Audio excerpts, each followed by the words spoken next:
তার জন্য যখন বদনামটা বের হয়ে গেল, আরশের মালিক আল্লাহ দেখে বলে, ফেরেশতা এবার খেলা শুরু।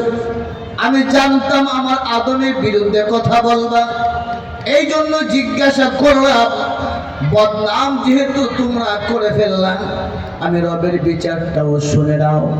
যে আদমের বিরুদ্ধে বদনাম করেছো, শুনে রাখো, আমি আল্লাহ সে আদম জাতির জন্য এই জান্নাত তৈরি করেছি।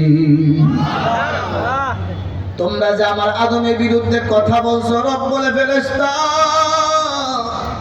শুনে রাখো, শুনে রাখো, আজকে যে আমার আদমের বিরুদ্ধে কথা বলেছো, আদমের বদনামার গীবত করেছো, আমি রবের আদালতে গীবতের একটা বিচার আছে। ময়দানে মাশারে আল্লাহ তাআলা যিনি অন্যের বদনাম করবেন, তার আমলনামার নেকিগুলো যার বদনাম করা হয়, আল্লাহ ওই লোকের আমলনামায় দান করেন। কথা বলেন ঠিক কিনা? আল্লাহ তাআলা বলে, ফেরেশতা কেন রে আমার আদমের বিরুদ্ধে কথা বললে? শুনে রাখ, সারা জীবন সমস্ত ফেরেশতারা মিলে যত ইবাদত বন্দেগী করবি, আমি রব্বে কারীম আজকের বদনামের বিচার হিসাবে তোদের সকল ফেরেশতা জাতির আমলের সওয়াব আমি আল্লাহ আদম সন্তানদের মধ্যে ঈমানদার যারা হবে তাদের আমলনামায় বন্টন করে দিয়ে দেব। আবার বাবা, আমার ভাইরা, শুধু কি তাই?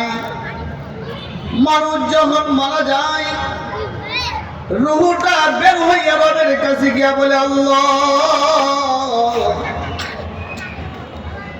তোমার বান্দা যতদিন ছিল আমল করেছে, কিরামান কাতিবিন দুইজন দায়িত্বশীল ফেরেশতা রবের আদালতে হাজির হইয়া বলে, আল্লাহ আমাদেরকে দায়িত্ব দিয়েছিলেন নেক আর গুনাহ লেখার জন্য, কিন্তু তোমার বান্দা যে ইন্তেকাল হয়ে গেল, আর লেখার কোনো ব্যবস্থা নাই, আমাদের দায়িত্ব আবার শেষ হলো কিনা বলে দাও।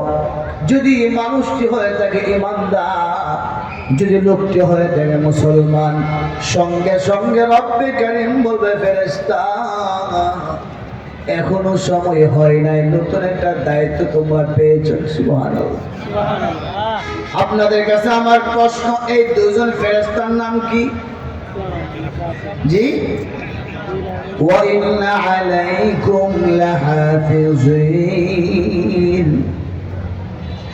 কিরামান কাতিবিনা ইয়ালামুনা মা তাফআলুন।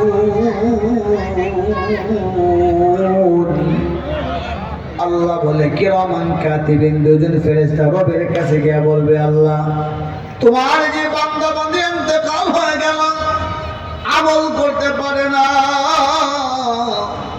আমাদের এখন দায়িত্ব কি?